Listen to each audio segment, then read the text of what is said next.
Hi, Greg from Trump Trader. It's November 17th, and we're looking at the hourly candle on the Euro US.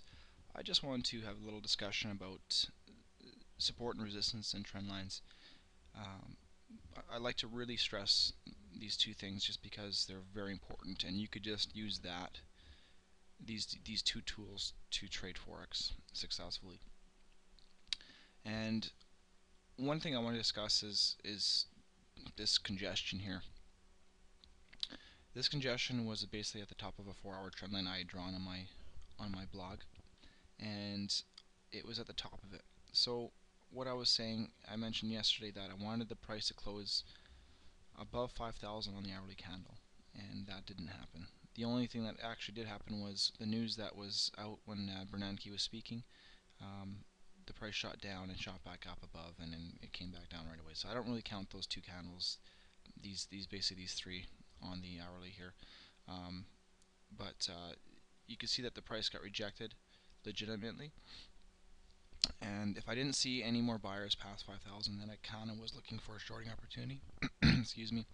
And if I didn't see it get to 5,000, I knew the next line that it was going to cross was going to be 49.40, and that was the line to watch. So you can see actually the congestion area of 49.40.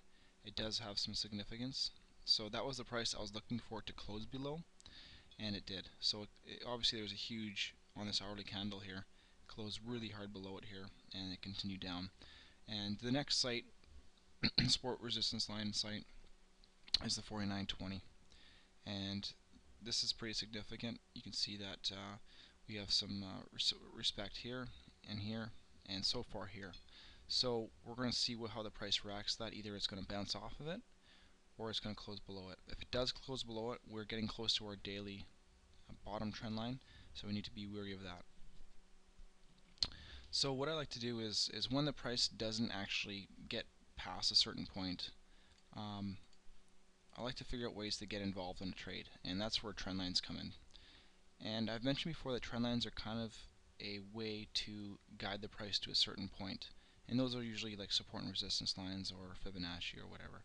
So I use these points to kind of tell me when I can get in safely and when I can't. So these don't have to be as accurate as major trend lines because they're on a shorter time frame.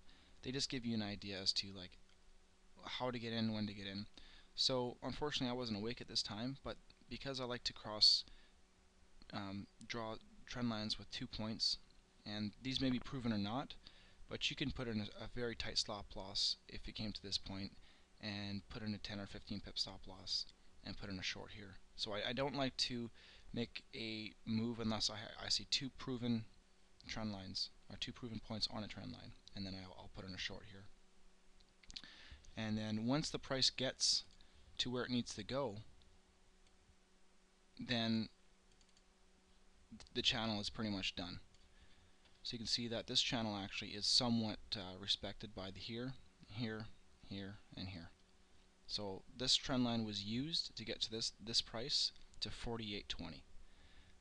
It may go down still, I don't know, but so far it looks like this trend line actually is in play. So when it's done, when it's reached its target, it'll actually leave this trend line, or it could be leaving it around here. And then if that was the case, watch for a retrace on this trend line, and then you can put in a very tight stop loss on a long here. And I like to put a very tight stop loss, but these are pretty decent trades. So that's what I look for. Like when I see an opportunity that the price isn't getting past a certain point, like past a support resistance line, I like to draw out my trend lines and look for an opportunity to get involved into the target it's trying to reach, if that makes any sense. So I just wanted to talk to you about that. So we're going to see how the price reacts, see if it gets any further than this 48.20. If it doesn't, it's going to come out of this trend line and most likely come back up, and we'll see how it goes after that.